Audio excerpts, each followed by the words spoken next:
think it's only fitting that I follow that splash of cold water that only Sam Dixon can deliver. But long live the God Emperor.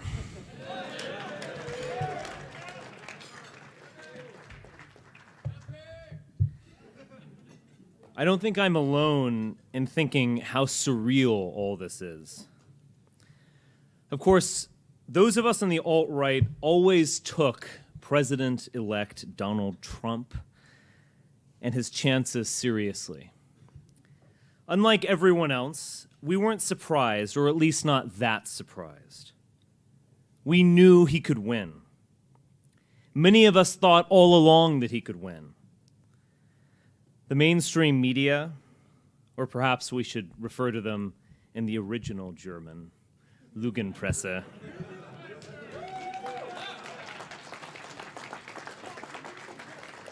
The mainstream media never did. This was the year when random shitlords on Twitter, anonymous podcast hosts, and dissidents working deep within the Beltway right proved that they objectively understood politics better than the Republican strategist and political consultants snarking at us every night on MSNBC. It's not just that they are leftist and cucks. It's not just that many are genuinely stupid. Indeed, one wonders if these people are people at all. Or instead soulless Gollum, animated by some dark power to repeat whatever talking point John Oliver stated the night before.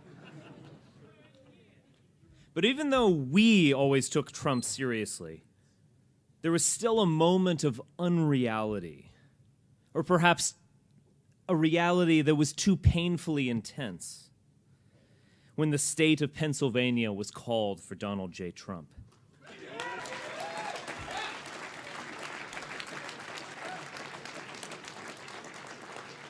It was that moment when we knew Keck had smiled upon us, and that magic was real. And though we might use these terms half-jokingly, they represent something truly important, the victory of will. We willed Donald Trump into office. We made this dream our reality.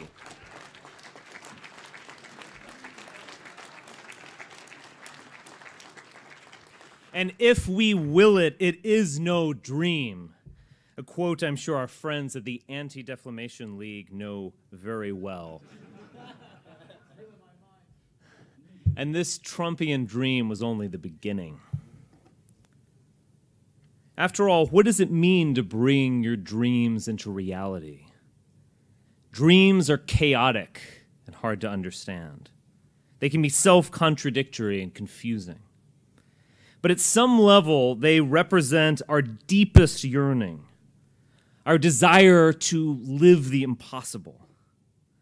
As T. Lawrence wrote, "We aren't the dreamers of the night, whose dreams are mere vanity.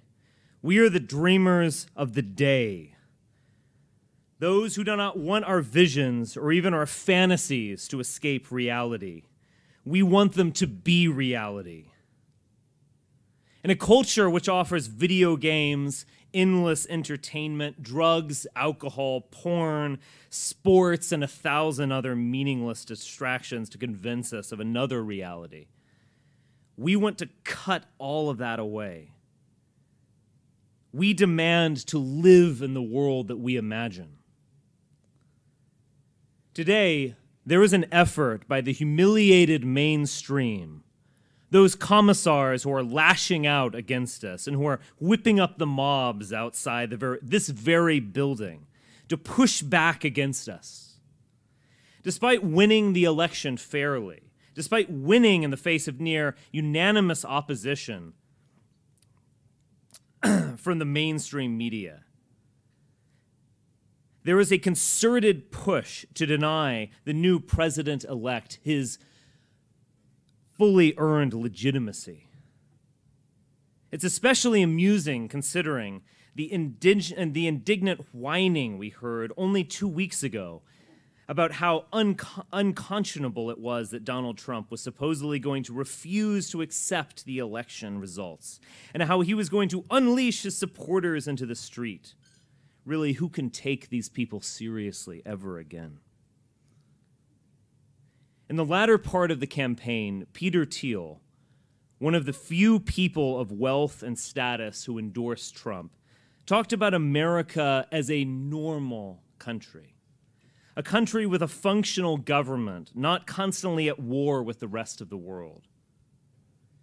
This was the promise of Trump to many of his supporters. And yet, for the cultural left and its propagandists in the media, their main argument that we have today is, if you can call it an argument, is that Trump should not be normalized. This, of course, begs a question.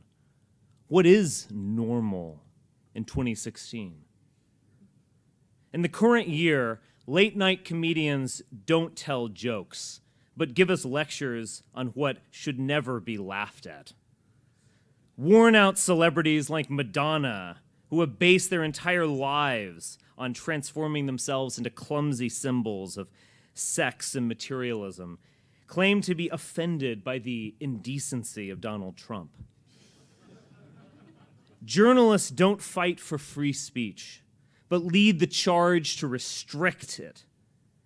In the current year, the state wars against the nation rather than protecting it. And what is the state of the world? What is the status quo that our normal president, Barack Hussein Obama, the community organizer from Chicago, is now shilling for in his latest foreign tour? Let's look at what the government does. The bulk of the threats we face, especially the Islamic State or Muslim terrorists operating within our own societies, have been enabled by our own governments, if not quite invented by them. Massive armies, huge navies, terrifying weapons which could destroy the whole world over and are subsidized at ruinous cost are actually used to further policies which make all of us less safe. In the Europe defended by American armies, refugees who commit horrific crimes are set free, but citizens who criticize them are arrested. Meanwhile, at home, the protection of the borders, the primary, and for some, the only national security responsibility of the government, is ignored. Indeed, Western governments go out of their way to seek out the most dysfunctional immigrants possible and relocate them at taxpayer expense. The non-government organizations who support this colonization effort are given huge amounts of money to make their own communities worse. Is this normal? Would the founding fathers who created the American ideals we hear so much about think this is okay? And let's look at the culture. In the current year, one's career can be ruined and one's life destroyed if you express anything other than admiration for a man who wants to cut off his genitals and say he's a woman.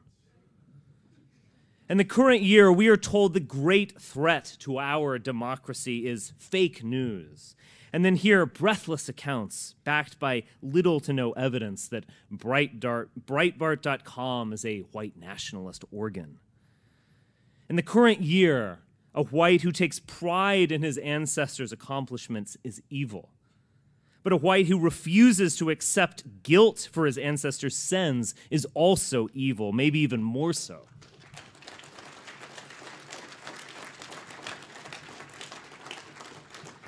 In the current year, white families work their whole lives to send their children to universities where they will be told just how despicable they are. In the current year, the powerful lecture the powerless about how they don't recognize their privilege.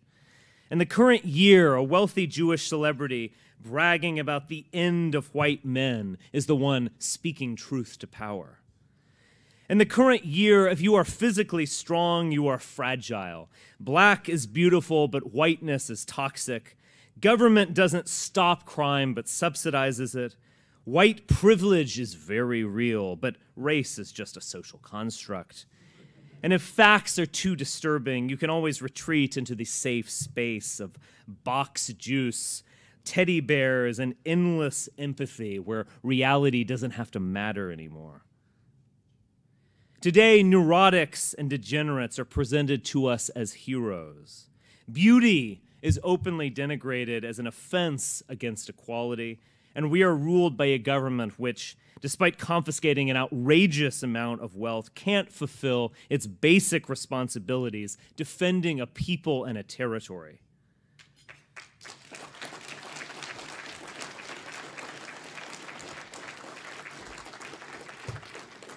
This is a basic bitch argument.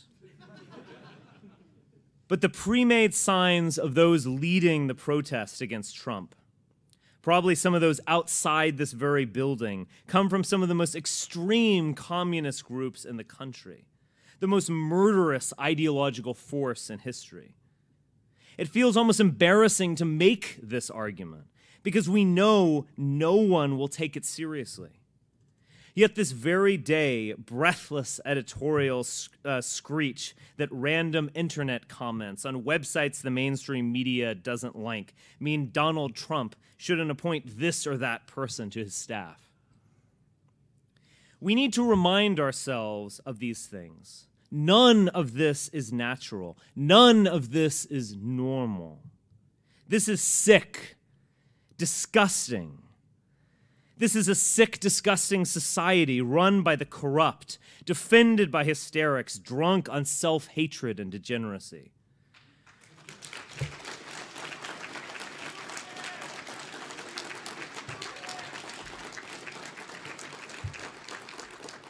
We invade the world and fanatically invite entire populations who despise us. We subsidize people and institutions who make our lives worse just by the sheer fact of their existence. We run up deficits and pretend the laws of history simply don't apply to us because of American exceptionalism. This cannot go on any longer, and it won't. At some level, we demand the impossible. Even those half-joking memes about Donald Trump as God Emperor or as the progenitor of some glorious imperium testify to that yearning for something more.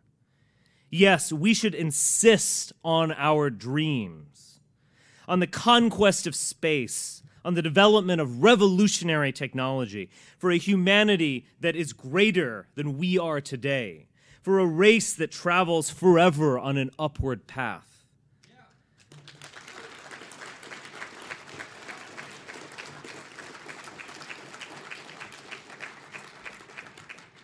But on another level, what we want is something normal, something almost prosaic, maybe even boring.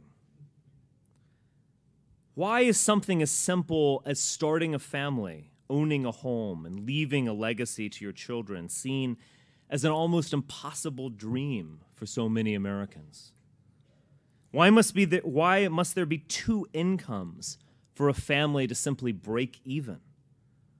Why is it impossible to build a real civic society because the whim of a federal bureaucrat or a social justice warrior can impose Section 8 housing, refugee resettlement, or some other population transfer scheme deliberately designed to break apart functional white communities?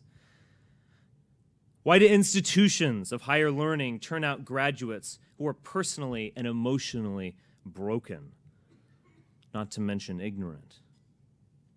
Even those who can build something in this environment spend the money they earn to isolate themselves from all that vibrancy they feel the need to defend in public.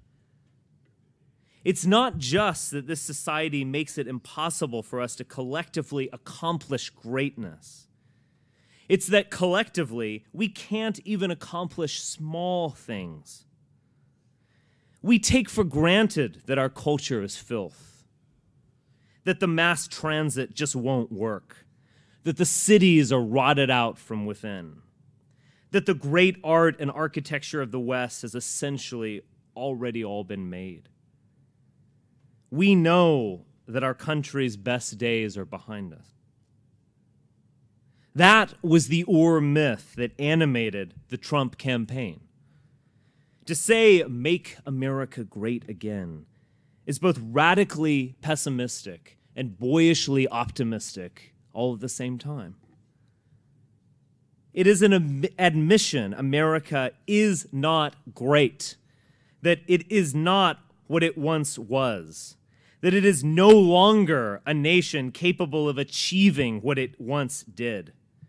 Even liberals at some level know this, as they occasionally pay wistful tributes to the early 1960s, America of the moon race and the middle-class lifestyle, while conveniently forgetting that American society was 90% European. Yet MAGA is also forward-looking. This idea that we can do this, that America can be what it was, that this idealized past can be restored. More than that, that it can reach new heights, be greater than ever before, as Donald Trump put it. We're going to win so much, we're going to get tired of it. This is the new normal. This is the new normal we're promised. An America of greatness, but also an America of functional communities and the possibilities of those little things, a satisfying life for ordinary people. Contrast MAGA, Make America Great Again, with Marco Rubio's slogan, "For a New American Century," literally cribbed from the neocon think tank that planned the Iraq War.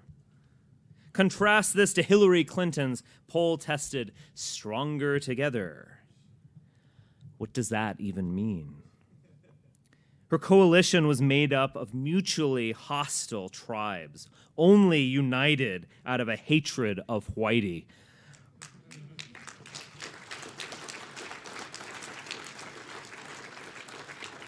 That is to say, out of a hatred of us.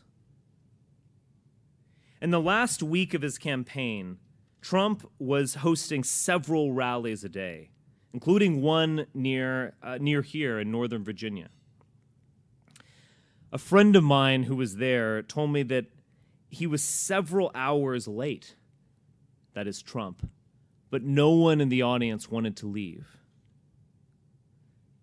And it became so late that small children, so there were many families at the rallies, started falling asleep.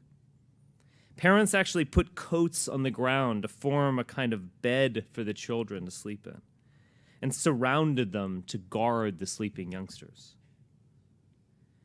There was this kind of effortless, high-trust society.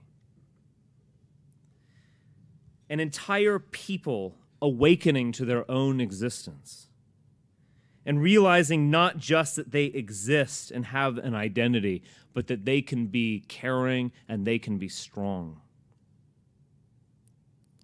Contrast that to the Hillary constituency.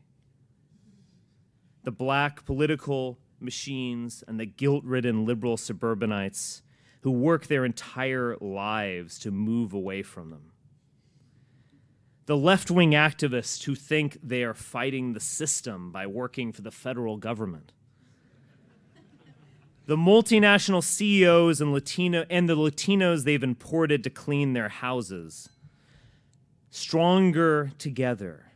There are no two parts of this coalition who could ever be in the same room together for any length of time. And this contradiction goes to the heart of the left. The left couldn't decide this year whether America was already great or whether it was never great. Is America some noble, multiracial experiment that belongs to the entire world? Or is it the product of conquest and settlement by mean old racist Europeans? Is it a beacon of hope to the suffering masses of humanity, or an enemy to be destroyed? Because, as the outgoing president would say, let's be clear. Despite these supposedly egalitarian values, America was, until this past generation, a white country designed for ourselves and our posterity. It is our creation. It is our inheritance, and it belongs to us.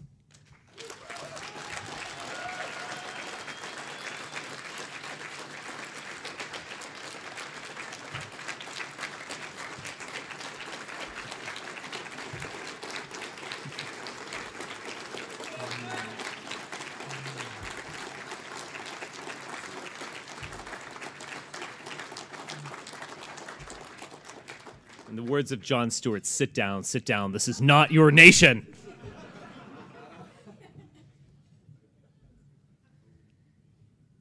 The alt-right is not just an alternative to the moribund conservative movement. That beltway direct mail scheme and shills for eternal values that seem to trail the left's values by 8 to 10 years. It's an alternative. It's a real alternative to the whole system of lies. What we are fighting for is a new normal, a moral consensus that we insist upon. And Donald Trump is a step forward, a step towards this new normal. But even he is deeply compromised by our society. Donald Trump warred against segregated establishments. He supports affirmative action, or more bluntly, state-sponsored discrimination against whites. He will be perhaps the most pro-Zionist president ever put in office, turning a blind eye to continued Jewish settlements in the Palestinian territories. He opposes the Iran nuclear deal, which we should admit wasn't actually that bad. He has, let us remember, left the door open for some kind of mass amnesty at a future date, talking about keeping the good ones in the country. The hysteria surrounding his election doesn't show that he is extreme, but it shows how unhinged the press and chattering classes have become. We are told of the massive rush of hate crimes against non-whites by evil racists emboldened by Trump's victory.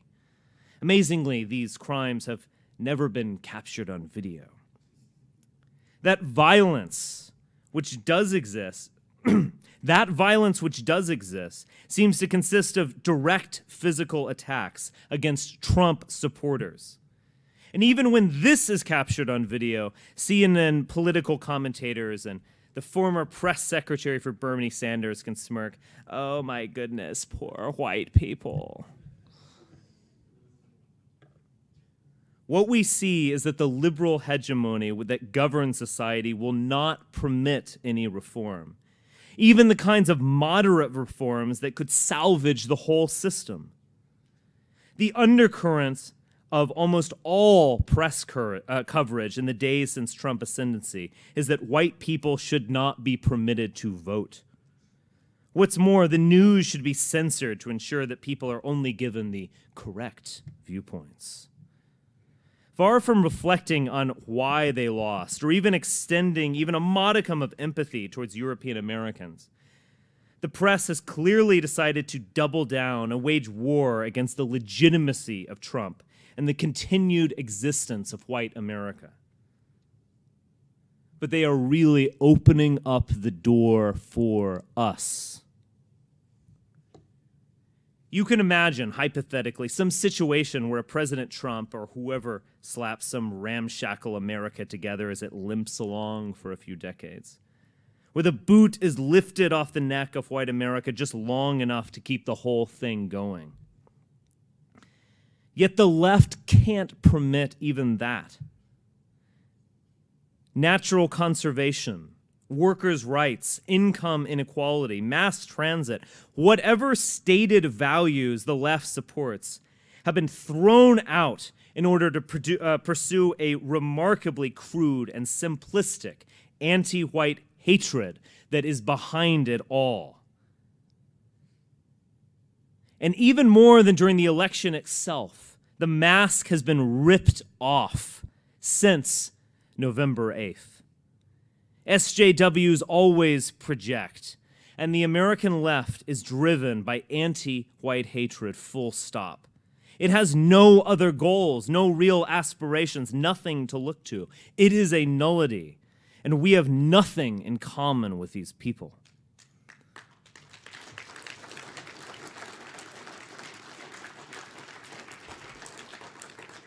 It is different for us. Race is real. But, in some sense, whiteness really is a social construct.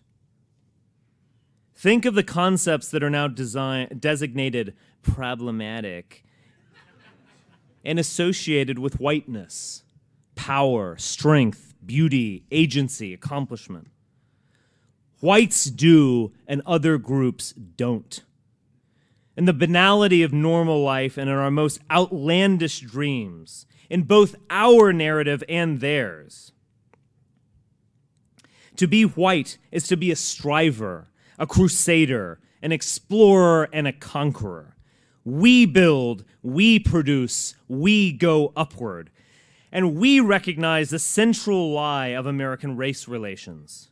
We don't exploit other groups. We don't gain anything from their presence. They need us and not the other way around.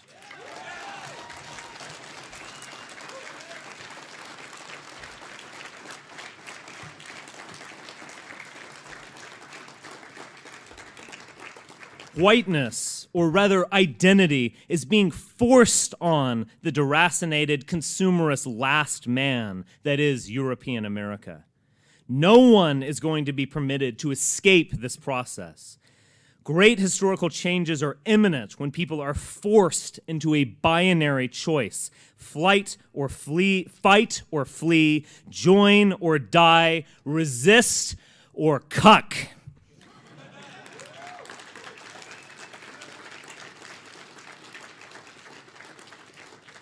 That is the position of white people right now. 2 weeks ago, I might have said the election of Donald Trump would actually lessen the pressure on white Americans. But today it is clear his election is only intensifying the storm of hatred and hysteria being directed against us. As Europeans, we are uniquely at the center of history. We are, as Hegel recognized, the embodiment of world history itself. No one will honor us for losing gracefully. No one mourns the great crimes committed against us. For us, it is conquer or die. This is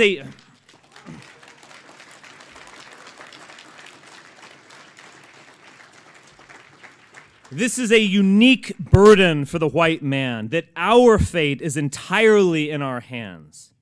And it is appropriate because within us, within the very blood in our veins as children of the sun, lies the potential for greatness. That is the great struggle we are called to. We are not meant to live in shame and weakness and disgrace. We were not meant to beg for moral validation from some of the most despicable creatures to ever populate the planet. We were meant to overcome all of it, because that is natural and normal for us.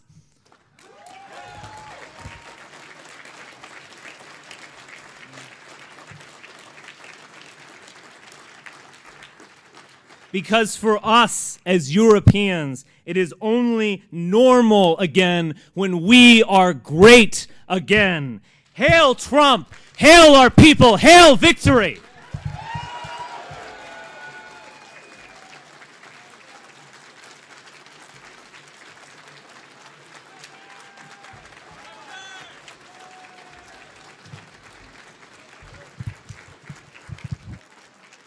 Pepe!